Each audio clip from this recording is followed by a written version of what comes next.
Hello everybody.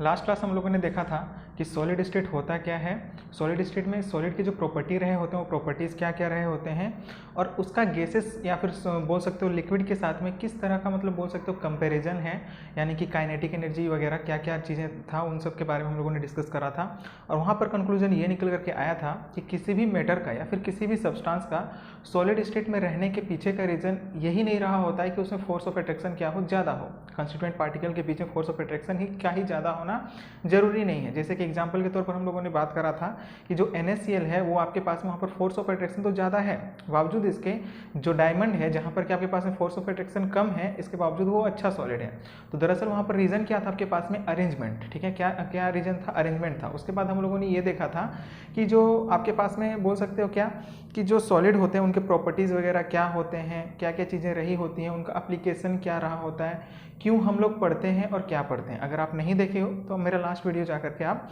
देख सकते हो। आज हम लोग डिस्कस करेंगे कि कंक्लूजन हमारे पास में क्या निकल कर आया कि जो सॉलिड है, सॉलिड जो है आपके पास में ये जो सॉलिड स्टेट में रहा होता है, सॉलिड जो होते हैं ये सिर्फ और सिर्फ बोल सकते हो क्या फोर्स ऑफ अट्रैक्शन पर ही डिपेंड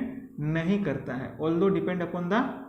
किस पर डिपेंड करता है, ये अरेंजमेंट पर भी डिपेंड करता है कि अरेंजमेंट किस तरह का है, कि जो एटम्स हैं या फिर कंस्टिट्यूएंट पार्टिकल्स हैं उनके बीच में अरेंजमेंट कैसा है। ठीक है, यानी कि इस पूरे चैप्टर में हम लोग को पढ़ना क्या है, अरेंजमेंट के बारे में पढ़ना है। तो हम लोग क्या देखने वाले थे, क्या कहा था हमने कि हम लोग को देखना क्या है यहाँ पर, हम लोग को देखना है यहाँ पर जो सॉलिड होते हैं उनका क्लासिफिकेशन कितने तरीके से किया जा सकता है, यानी कि सॉलिड जो होते हैं उनको कितने पार्ट में डिवाइड करा जा सकता है, इसके बारे में हम लोग यहाँ पर बात करने वाले हैं। ठीक है, तो हमारे पास सबसे पहले क्लासिफिकेशन में जो आता है वो क्लासिफिकेशन किस बेसिस पर है, क्लासिफिकेशन जो है वो बेस्ड है आपके पास में on the basis of arrangement of constituent particle. यानी कि जो कंस्टिट्यूएंट पार्टिकल्स हैं, यानी कि कहने का मतलब क्या कि जिससे मिलकर के वो बना हुआ है, चाहे वो एटम्स हो सकते हैं, मॉलिक्यूल्स हो सकते हैं, आयंस हो सकते हैं, वो जो कंस्टिट्यूएंट पार्टिकल है उनका अरेंजमेंट किस तरह का है, उसके बेसिस पर सॉलिड को हम लोग कितने पार्ट में डिवाइड कर सकते हैं, 2 पार्ट्स में। एक जो होगा हमारे पास में, एक क्या होगा क्रिस्टलाइन सॉलिड, एक जो होगा हमारे पास में क्रिस्टलाइन सॉलिड होगा, और दूसरा क्या होगा हमारे पास में एमोर्फस सॉलिड। तो क्रिस्टलाइन सॉलिड में क्या होता है, अगर हम लोग सबसे पहले बात करेंगे, हम लोग एक ही साथ डिफरेंशिएट करते हुए हम लोग चीज़ों को आगे बढ़ाएंगे, चीज़ों को पढ़ लेंगे यहाँ पर कि जो आपके पास में क्रिस्टलाइन सॉलिड होता है इसकी खास बातें क्या क्या रही होती है, और एमोर्फस सॉलिड जो होता है उसकी खास बातें क्या क्या रही होती हैं। तो क्रिस्टलाइन सॉलिड के अगर जियोमेट्री के बारे में बात करेंगे, यानी कि अरेंजमेंट जो है वो क्या होता है यहाँ पर, रेगुलर अरेंजमेंट होता है। क्या होता है, रेगुलर अरेंजमेंट होता है। यानी कि मतलब बोल सकते हो क्या कि कुछ इस तरह से आप बोल सकते हो क्या कि एक एटम के, 2 एटम के बीच में जस्ट एक एटम आ रहा है, ये आपके पास में क्या है, एक कंस्टिट्यूएंट पार्टिकल जो हम लोगों ने डॉट से रिप्रेजेंट करा है, जिसको हम लोग लेटिस पॉइंट बोलते हैं। आगे हम लोग डिस्कस करेंगे जब हम लोग अरेंजमेंट के बारे में बात कर रहे होंगे, जहां पर हम लोग सेल्स वगैरह के बारे में बात करेंगे, यूनिट सेल के बारे में बात करेंगे, वहां पर हम लोग बात करेंगे इन सब के बारे में। फिलहाल आप ये समझो कि ये आपके पास में क्या है, कंस्टिट्यूएंट पार्टिकल है। तो आप देखो कि ये जो कंस्टिट्यूएंट पार्टिकल है उनके बीच में ये कंस्टिट्यूएंट पार्टिकल आ रहा है,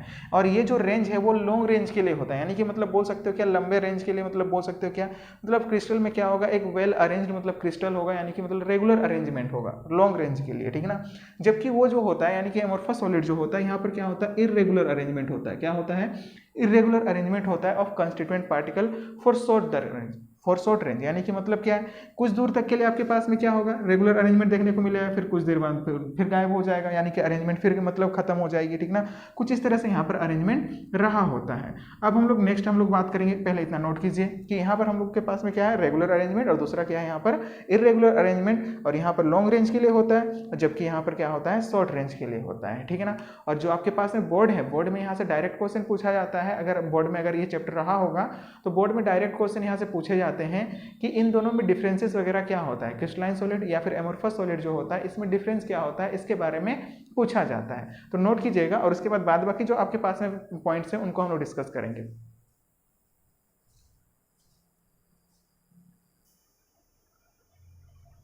अब नेक्स्ट जो है हमारे पास में, नेक्स्ट क्या है उसका फिजिकल स्टेट, कि फिजिकल स्टेट किस तरीके का होगा। नेक्स्ट जो है हमारे पास में क्या है, फिजिकल स्टेट, कि उसका फिजिकल स्टेट किस तरह का होगा, सॉलिड स्टेट में उसका फिजिकल स्टेट किस तरीके का होगा,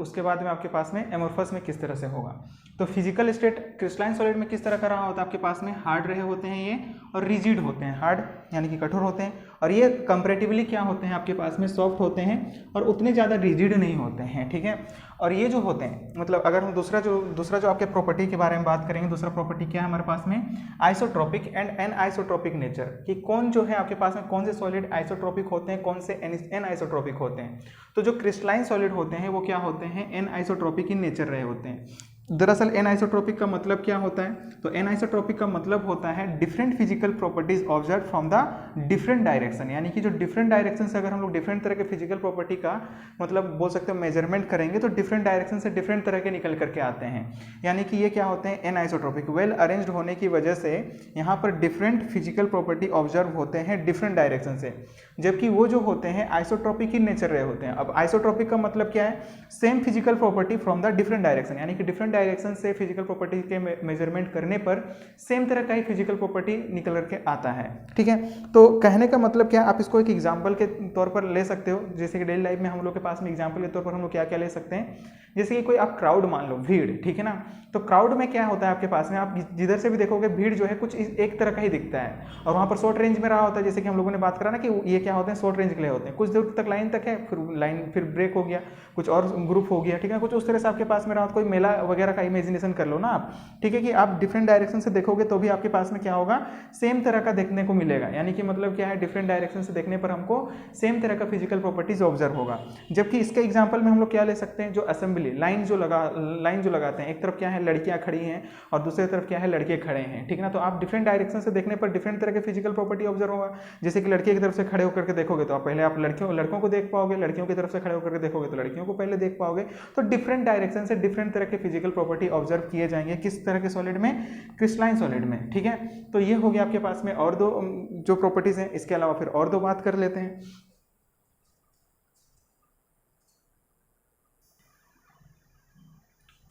नेक्स्ट क्या है हमारे पास में कि कौन से सॉलिड होते हैं जो कि आपके पास में ट्रू सॉलिड होते हैं। तो दरअसल जो क्रिस्टलाइन सॉलिड है वही क्या होता है, वास्तविकता में यही सॉलिड है, जबकि वो जो आपके पास में एमोर्फस सॉलिड है, एमोर्फस सॉलिड वो क्या कहलाते हैं, सूडो सॉलिड कहलाते हैं। दिस आर सूडो सॉलिड और you can say super cooled liquid, ठीक है। अब पहली बात तो ये सूडो का मतलब क्या होता है, सूडो का ये मतलब होता है बोल सकते हो छलावा, ठीक ना, यानी कि दिखने में तो है लेकिन वास्तव में वो सॉलिड है नहीं, ठीक ना, यानी कि दिखने में तो सॉलिड स्टेट में है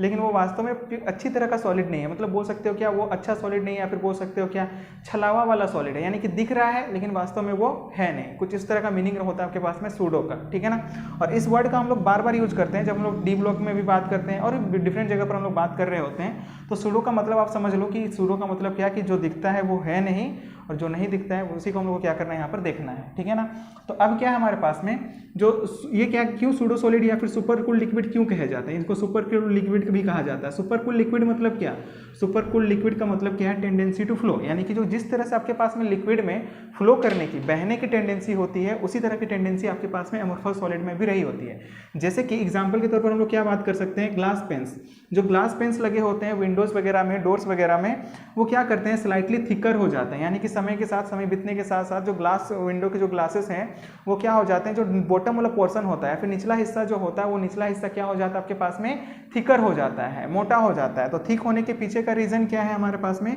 जो ग्लास है वो समय के साथ में क्या करता है, फ्लो करता है, यानी कि ये आपके पास में क्या है, एमोर्फस सॉलिड है, ये वास्तव में ये ट्रू सॉलिड नहीं है, ठीक है ना। अब हम लोग बात करते हैं नेक्स्ट, और दो प्रॉपर्टीज बचे हुए हैं, उन दो प्रॉपर्टीज के बारे में डिस्कस करते हैं और इसके बाद हम लोग फिर बात करेंगे इसके आगे क्रिस्टलाइन सॉलिड को किस तरह से फिर क्लासिफाई किया जा सकता है, क्यों क्रिस्टलाइन सॉलिड को हम लोग क्लासिफाई करेंगे, या फिर क्यों हम लोग क्रिस्टलाइन सॉलिड के बारे में ही बात करते हैं, उसके बारे में हम लोग आगे चर्चा करेंगे। तो फिलहाल इतना नोट कीजिए।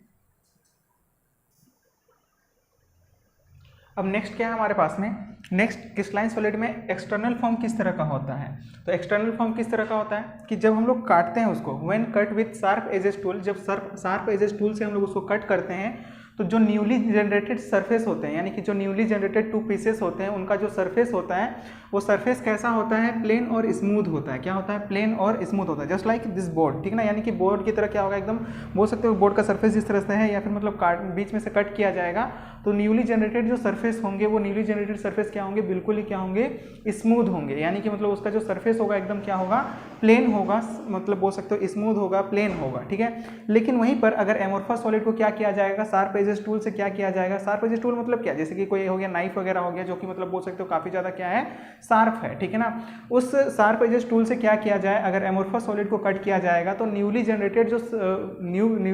जो पीसेस होंगे उनका जो सरफेस होगा वो क्या होगा, इर्रेगुलर होगा, और you can say rough surface होगा, इर्रेगुलर होगा, या फिर आप बोल सकते हो क्या, उनका जो सरफेस होगा वो क्या होगा, रफ होगा। आप एग्जांपल के तौर पर आप बोल सकते हो कि रबड़ वगैरह को ले लो, ठीक है। रबड़ तो क्या होता है हमारे पास में एग्जांपल में ये है ना, रबड़ ले लो या फिर कोई प्लास्टिक ले लो, ठीक ना, उसको आप कट करो, शार्प एजेस टूल से आप कट करोगे तो जो उसका सरफेस होगा वो एकदम बोल सकते हो क्या एकदम स्मूथ नहीं होगा या फिर एकदम प्लेन नहीं होगा, वो उसका जो सरफेस होगा वो रफ होगा, ठीक है ना, क्या होगा, रफ होगा, ठीक है। और ये उसके एग्जांपल्स वगैरह हैं, जैसे कि एग्जांपल में बात करेंगे NaCl हो गया, इसके एग्जांपल हो जाएगा CsBr, ZnS, KCl, और इन सब के बारे में हम लोग डिटेल में बात करेंगे कि NaCl में किस तरह से सोडियम और क्लोरीन जो है किस तरह से क्रिस्टल में अरेंज्ड होते हैं, उन सब के बारे में बात करेंगे। और जो मेल्टिंग पॉइंट है, मेल्टिंग पॉइंट ये जो आपके पास में क्रिस्टलाइन सॉलिड है, इनका मेल्टिंग पॉइंट क्या होता है, शार्प होता है। यानी कि कहने का मतलब क्या है, कोई एक फिक्स टेम्परेचर पर ही वो मेल्ट करेगा। जैसे कि अगर 100 डिग्री सेल्सियस पर किसी को मेल्ट होना है तो 100 डिग्री सेल्सियस पर ही मेल्ट होगा। अगर क्रिस्टलाइन कोई एक क्रिस्टलाइन सॉलिड है जिसका कि मेल्टिंग पॉइंट एग्जाम्पल के तौर पर हम बोल रहे हैं कि अगर आपके पास में क्या हो कि 100 डिग्री सेल्सियस पर किसी को मेल्ट होना हो, अगर वो क्रिस्टलाइन सॉलिड है तो वो 100 डिग्री सेल्सियस पर ही मेल्ट करेगा। लेकिन अगर एमोर्फस सॉलिड के बारे में बात करी जाएगी तो ये इन रेंज ऑफ टेम्परेचर क्या करते हैं, इन रेंज ऑफ टेम्परेचर ये मेल्ट होते हैं। यानी कि इतना डिग्री सेल्सियस से लेकर के इतना डिग्री, यानी कि मतलब बोल सकते हो कोई फिक्स नहीं रहा होता है। यानी कि 115 डिग्री सेल्सियस पर ही अगर किसी की मेल्टिंग पॉइंट, ऐसा कुछ नहीं होगा। यहाँ पर क्या होगा, 115 से 120 हो गया या फिर ऐसा कुछ होगा, ठीक है। यानी कि रेंज ऑफ टेम्परेचर में क्या होते हैं, ये मेल्ट होते हैं। तो ये था आपके पास में मेनली जो डिफरेंस है आपके पास में क्रिस्टलाइन सॉलिड और एमोर्फस सॉलिड में, यही थे, ठीक है ना। कि क्या क्या था हमारे पास में, कि सबसे पहले तो हम लोगों ने देखा कि उसका अरेंजमेंट किस तरह का होता है। तो क्रिस्टलाइन सॉलिड में अरेंजमेंट किस तरह का था, रेगुलर था। इसमें क्या था, इर्रेगुलर था। इसमें लॉन्ग रेंज के लिए होता है और इसमें क्या होता है, शॉर्ट रेंज के लिए रहा होता है, ठीक है। और इसके बाद हम लोगों ने बात करा वहाँ पर उसका फिजिकल स्टेट। तो ये क्या होते हैं, हार्ड होते हैं, रिजिड होते हैं, और ये उतने ज़्यादा हार्ड नहीं होते हैं, यानी कि सॉफ्ट, कंपेरेटिवली इनके कंपेरिजन में ये क्या होते हैं, सॉफ्ट होते हैं और उतने ज़्यादा रिजिड नहीं होते हैं, ठीक है। उसके बाद हम लोगों ने बोला क्या कि इन्हीं को हम लोग क्या कहते हैं, ट्रू सॉलिड कहते हैं और इसी को क्या कहते हैं, एमोर्फस सॉलिड कहते हैं। और वहाँ पर हम लोगों ने बात भी कराई है कि एमोर्फस सॉलिड को सुपर कूल्ड लिक्विड भी कहा जाता है, ठीक है ना। सुपर कूल्ड लिक्विड क्यों कहा जाता है, क्योंकि लिक्विड में जिस तरह से फ्लो करने की टेंडेंसी होती है उसी तरह से एमोर्फस सॉलिड में भी फ्लो करने की टेंडेंसी होती है। एग्जाम्पल के तौर पर हम लोगों ने क्या कहा कि जो भी आपके पास में ग्लास पेन्स होते हैं वो क्या होते हैं, समय के साथ में जो बॉटम पोर्शन होता है, निचला वाला हिस्सा जो होता है वो क्या हो जाता है, थिक हो जाता है। थिक होने के पीछे का रीजन क्या है, कि जो ग्लास है ऊपर से फ्लो करके नीचे की तरफ आ गया, जिसकी वजह से नीचे वाला पोर्शन क्या हो गया, थिक हो गया, ठीक है। अब नेक्स्ट जो था हम लोग के पास में, नेक्स्ट क्या था हमारे पास में, और एक था आपके पास में क्या था कि जो क्रिस्टलाइन सॉलिड होते हैं, क्रिस्टलाइन सॉलिड को हम क्या जो आपके पास में बोल सकते हो क्या, जब इनको कट किया जाएगा, कट करने पर जो न्यूली जनरेटेड सरफेस होंगे वो क्या होंगे, स्मूथ होंगे और बोल सकते हो प्लेन होंगे, और जबकि ये क्या होंगे, रफ सरफेस होंगे। इनका जो सरफेस होगा, जो न्यूली जनरेटेड जो आपके पास में पीसेस होंगे, उनका जो सरफेस होगा वो क्या होगा, रफ होगा, ठीक है। इनके पास शार्प मेल्टिंग पॉइंट होगा, उनका आपके पास में रेंज में होगा, एक रेंज में बोल सकते हो क्या मेल्ट होगा। और एक छूट जा रहा है हमारे पास में, और वो क्या हमारे पास में, एनाइसोट्रोपिक और आइसोट्रोपिक नेचर। तो आइसोट्रोपिक क्या होते थे आपके पास में, आइसोट्रोपिक मतलब बोल सकते हो क्या कि मतलब बोल सकते हो सेम तरह के फिजिकल प्रॉपर्टी आपको देखने को मिलेगा। हम लोगों ने वहाँ पर क्राउड के एग्जांपल से हम लोगों ने उस चीज़ को समझा कि बोल सकते हो क्या कि क्राउड को आप जिस भी डायरेक्शन से देखोगे एक तरह का ही दिखता है, ठीक ना, यानी कि सेम फिजिकल प्रॉपर्टी ऑब्जर्व होगा from the different direction. But crystalline solid में ऐसा नहीं है। क्रिस्टलाइन सॉलिड में डिफरेंट डायरेक्शन से मेजर करने पर डिफरेंट तरह के फिजिकल प्रॉपर्टी ऑब्जर्व किए जाते हैं। तो बात यहाँ पर कंक्लूजन क्या निकल के आ रही है कि हम लोग को इन दोनों सॉलिड में से ये तो ट्रू सॉलिड कहलाते हैं और ये सूडो सॉलिड, यानी कि दिखावे वाले सॉलिड हैं ये, मतलब कहने को सॉलिड है ये, लेकिन वास्तव में ये सॉलिड है नहीं, ठीक ना, छलावा वाली बात हो गई थी, ठीक है ना। तो आप क्या बोलोगे कि ये जो क्रिस्टलाइन सॉलिड है, क्रिस्टलाइन सॉलिड क्या होते हैं, वेल अरेंज्ड होते हैं, तो इसीलिए इनका स्टडी करना क्या होगा, आसान होगा। जबकि एमोर्फस सॉलिड जो होते हैं वो आपके पास में वेल अरेंज्ड नहीं होते हैं, डिफरेंट डायरेक्शन से डिफरेंट तरह के फिजिकल प्रॉपर्टी देते हैं, तो इसलिए इनका स्टडी करना उतना आसान नहीं होने वाला, यानी कि मतलब इनका स्टडी नहीं किया जाएगा। यानी कि पूरे चैप्टर में ले देकर के बात क्या निकल के आ रही है, हम लोग किसके बारे में पढ़ेंगे, क्रिस्टलाइन सॉलिड के बारे में। किसके बारे में पढ़ेंगे, क्रिस्टलाइन सॉलिड के बारे में ही पढ़ेंगे। एमोर्फस सॉलिड के बारे में हम लोग नहीं पढ़ते हैं, क्योंकि इनका जो अरेंजमेंट है वो आपके पास में वेल अरेंजमेंट यानी कि इरेगुलर अरेंजमेंट होने की वजह से इनका स्टडी नहीं किया जाता है। किसका स्टडी किया जाता है यहाँ पर पूरे चैप्टर में, क्रिस्टलाइन सॉलिड का, कि क्रिस्टलाइन सॉलिड जो होते हैं। फिर हम लोग अब क्या करेंगे, तो ये जो क्रिस्टलाइन सॉलिड है, इन क्रिस्टलाइन सॉलिड को हम लोग कितने पार्ट में डिवाइड कर सकते हैं। फर्दर इस क्रिस्टलाइन सॉलिड को 4 पार्ट में कैटेगराइज किया जा सकता है, ठीक ना। और वो कौन कौन से होते हैं, एक होता है हमारे पास में क्या, मॉलिक्यूलर सॉलिड, मेटेलिक सॉलिड, आयनिक सॉलिड, कोवेलेंट सॉलिड या फिर नेटवर्क सॉलिड। ये 4 तरह के आपके पास में क्या होते हैं, क्रिस्टलाइन सॉलिड होते हैं, जो कि हम लोग अब आगे डिस्कस करेंगे, ठीक है। तो इतना नोट कीजिए और उसके बाद हम लोग आगे डिस्कस करते हैं कि क्रिस्टलाइन सॉलिड को और फर्दर कितने पार्ट में डिवाइड किया जा सकता है, उनमें क्या क्या बातें रही होती है, उन सब के बारे में हम लोग आगे चर्चा करेंगे, ठीक है।